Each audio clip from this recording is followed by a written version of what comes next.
Hello, everyone. Welcome to the third episode, second season of Office Hours. And my name is Jamie Cruz.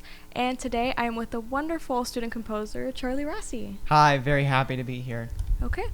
Can you tell us a little bit about your first piece, Grief? Yeah, absolutely.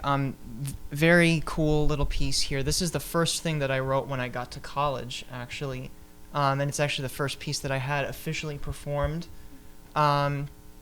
I was starting out freshman year, and I wanted to kind of get a baseline for how I was going to go about writing going forward in my years at Elmhurst. So I kind of set about this idea of I'm going to listen to a string quartet I like, and then just grab all of the formal elements that I can and just try and come up with something new. So I stuck to a lot of melody writing, how can I make this melody more interesting. I tried to do stuff that was almost grabbing from things that I had already written but advancing upon them rather than just coming up with a bunch of new stuff, because that's actually part of what makes music fun, is when you come up with different ways to portray the same idea in new ways that are fun to play, fun to listen to. This piece is more than anything just about its namesake, grief, different ways that we process it. It's semi-programmatic in that way, but it's not about any specific instance. I just kind of wanted to write a piece about grief, so that's what I did.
Wow, that was really brilliant. I feel like that perfectly encapsulated how grief feels to me and to a lot of other people that I know.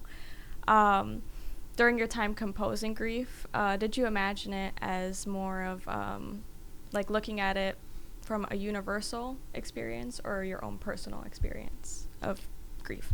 Yeah, great question. There's definitely a lot of my own individual experience in that piece. I've got my own 2 cents about how I've experienced it, but just to echo what I was saying at the beginning, I kind of wanted it to be more of a general expression of it that married a lot of different ways that people experience it, that I've witnessed at least. So, like, if I were to break it down off the top of my head, that first movement is kind of like just basic sorrow, sadness, and then it kind of goes into that like plucky type pizzicato movement. It's in like pseudo movements, not literally, but movements. The second movement's meant to like represent kind of occupying yourself, ignoring your feelings. I've seen that too. Don't do that. And then the third movement is when that all kind of spills over into this really like nebulous and kind of tragic point of like feeling just kind of lost, and that's like why it was really dissonant and hard to grab onto with the ears. Like you just don't really know what you're feeling at that point. And then the last part, which was a little bit more consonant pleasant with the cello and viola duet, I wanted to kind of reflect on this moment of closure that everyone experiences, regardless of the type of way that they're processing their grief. If I may keep talking, something really cool about that piece, like when it was first performed, the cellist who did the premiere asked me why I gave them so many fifths, because fifths are very hard for strings to tune, and it I was still learning at that point, so I didn't really know that it was difficult for strings to do that. But then in talking with her more, I kind of realized like it's not perfectly in tune, but I kind of like it that way, and that was my like, albeit accidental, but I kind of stumbled upon that feeling of like, yeah, I like that it's not perfect, because no experience of closure is gonna end up with you just suddenly being this perfect person after you experienced something hard. It's gonna be a little bit messy, but you're gonna grow from it. That was my main goal with the ending, at least. So I think that it was cool that it ended up like that. And something that Charlie mentioned earlier in the interview is that he's also an artist. So the piece behind me is his, and it is called Get Well Soon. Would you like to speak a little bit about this piece? I would love to. So I mentioned before that I am a visual artist as well as a composer, and I feel like it's got a really important hand in how I write, and how I make things in general.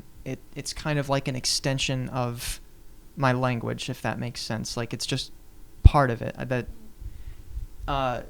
It's almost like I can't really not think about it when I'm writing compositions, and then vice versa for painting. Sometimes I just hear how something's gonna look, if that makes sense. But in a moment of pure fanboyedness, perhaps, I love the jazz composer Bob Brookmeyer, and I'm a big fan of a lot of the things that he's written. I've played a few of the things that he's written. I've had the fortune to do so, and this is based off of probably my favorite thing that he's written, Get Well Soon.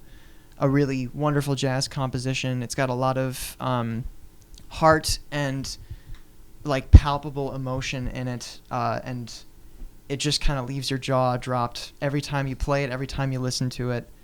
And this is my visual translation of the work. I listened to it a lot, and then I drew like 30 or so drawings until I settled on something that I was happy with. And then I kind of isolated things that seemed like thematically important to me. And then I just started laying it out. My teacher was trying to impart this like idea of non-representation on me, because a lot of the art that I do is like, oh, there's a bird, draw the bird, draw the bird, draw the bird now. But I really wanted to figure out a way to make things that I've never seen before, and my professor imparted the idea on me that part of the reason I can't do that is because I'm using my eyes so much. So in a very fitting change of series, she said, I want you to just listen to this stuff and try and like pull it all into a painting. I listened to the music with my eyes closed and just kind of let my arms do the talking, if you will. And then once I felt like I arrived at something closer to what I was looking for, that was when I started using my eyes a little bit more. And eventually it led to this guy. And I know that since you're a very visual person, I thought it was very interesting that this next piece that you're going to hear is called Brassendale.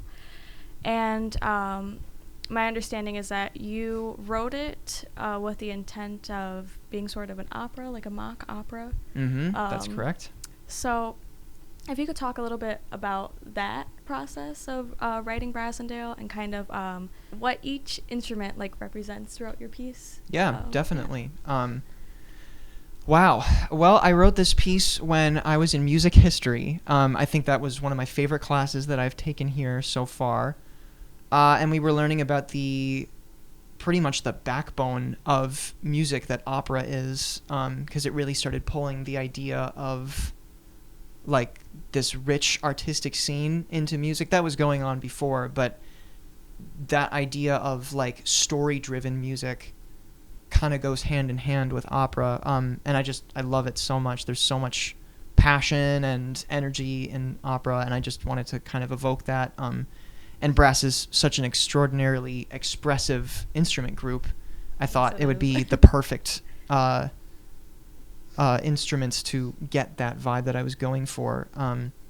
But with regard to my piece, I came up with this idea of like kind of a basic betrayal plot of like a kingdom fraught with grief over a king who had died unexpectedly. In this piece, the trombone plays the king. So at the beginning, you're going to hear kind of like a mourning, funerary type sort of waltz. It's in 6/8, ba ba ba ba ba ba. So waltz-ish. And this king who died unexpectedly had two sons. The oldest, Mr. Tuba, and the youngest is the French horn. Both the tuba and the French horn are reflecting on their father's death, and the kingdom is just kind of sad. But eventually it comes to pass that the king was murdered. He didn't pass away, he got murdered. Someone killed him. Because someone found, like, poison in his chalice or whatever. Very, very Princess Bride. And the oldest is, of course, furious, as is the youngest, and the oldest sets about this goal as king. His first agenda as king is to find out his father's killer and seek out his revenge and do this for the kingdom, for himself, his family. I won't spoil it until the piece is played, but it's an interesting twist ending, so there's a lot to it. Okay, well, I'm excited, and I want to hear it, so if we could hear, this is Brassendale.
So that was awesome, to say the least. The story behind Brasendale is really rich from what I could understand. How do you balance storytelling with musicality when writing pieces that don't have any lyrics? Oh, okay. Another really good question. These are all great questions.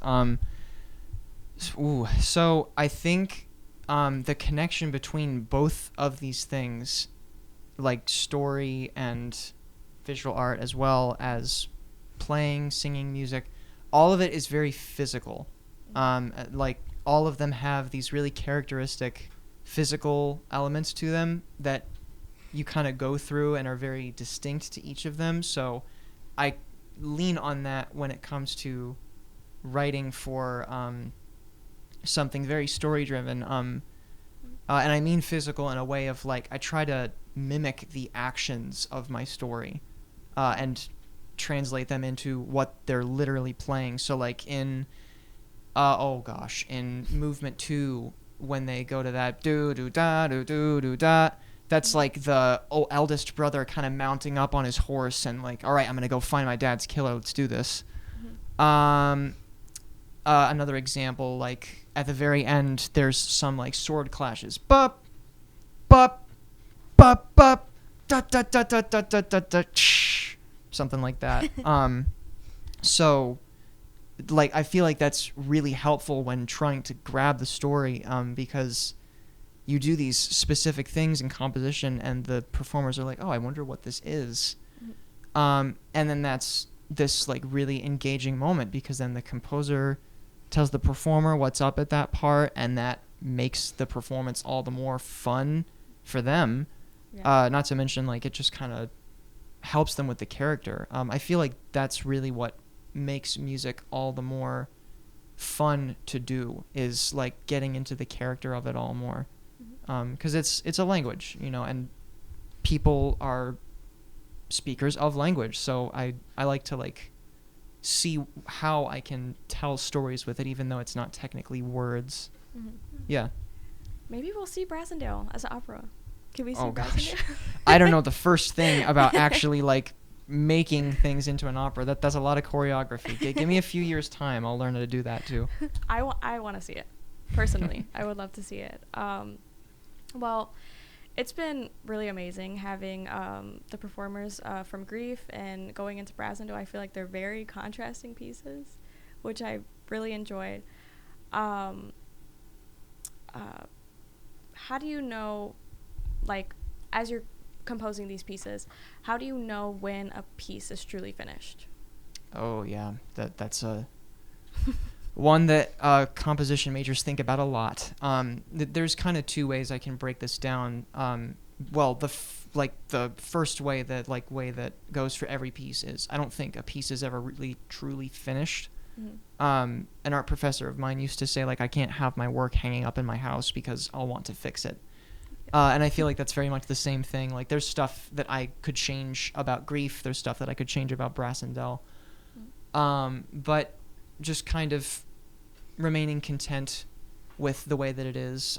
Like for Grief, before I was submitting it, like the night before it was due, I wasn't satisfied with it, so I stayed up and wrote an entire extra movement for that piece. And then I don't even remember. I got like 4 hours of sleep probably, and then I woke up. I'm like, that's terrible. Don't do that. So I submitted it. I'm like, whatever. I'm gonna just be confident with it. A very similar thing with Brasendel. I wasn't super satisfied with it either, but Brasendel was easier, specifically Brasendel, because I knew that the story had done its course. At the very end, it's revealed that the younger brother, the French horn, was the one who killed the dad because he was mad about not being the heir to the throne, so he's like, fine, I'm going to just get rid of him, and then I'll get rid of you, older brother. So the fact that that story was kind of a backbone for the piece, once I told that story, I'm like, okay, yeah, that's done. So kind of on that front, if you've got a story, that's more helpful. But really more than anything, I think if you're satisfied with the message that it's given, if you feel like it needs to say something more, then keep going. But it's tough to say keep going. Easier said than done, definitely. I've had lots of instances where things just didn't sound right and I didn't know where they were going to go, but they all come eventually, right? Where do you see your work going, your music heading? Wow. Well, I love the chamber setting, especially, is really great for this, but I just like working with live musicians in general.